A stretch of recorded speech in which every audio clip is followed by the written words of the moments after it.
This clip is sponsored by Med Travelers. If you're an SLP interested in travel therapy, visit medtravelers.com to get started. So one of the questions I've been asked this many times with if I've been working with a child, for example, that has Down syndrome or an autistic child, and the parents feel like they really don't know, like they are already going to struggle in some of these areas, especially language development being one of them. And so they wonder, should we only speak to them in one language and then if they go to school, learn the second? Or do you feel like if they do have those additional challenges that absolutely if to speak to them in either language or to start with one and then the other? What do you think about that? Yeah, we know that it's not inherently confusing to be exposed to two languages.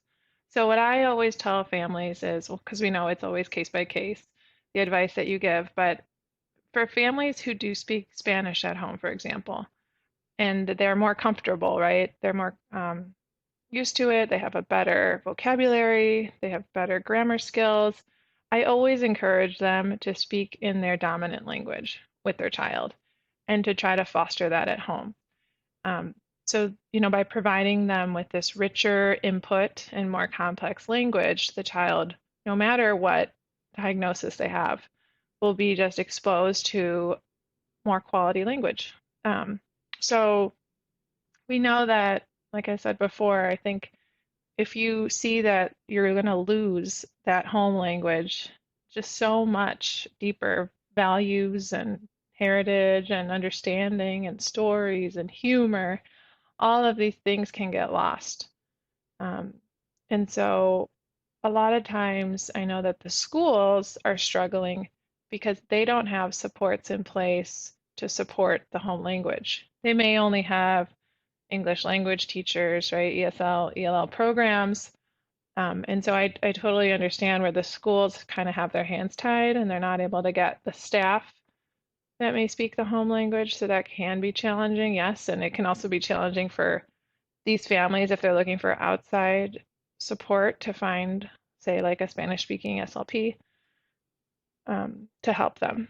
So I know it can be challenging, but I think that my main advice is for parents to speak whatever language they are more comfortable using and they can dominate and they'll be able to support their child, you know, in the long haul.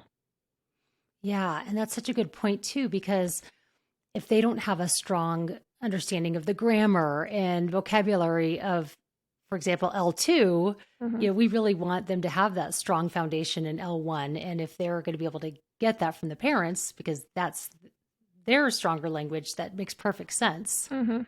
So, Yeah, and I also just consider just like the values of the parents, right? So maybe they really are okay speaking English at home and they want to support their child in any way possible, and the school is only offering services in English, right? So then they're going to go full throttle on English, but I kind of check in with them and make sure that they understand, like, okay, well, if you do want them to be bilingual, it may be many, many years from now.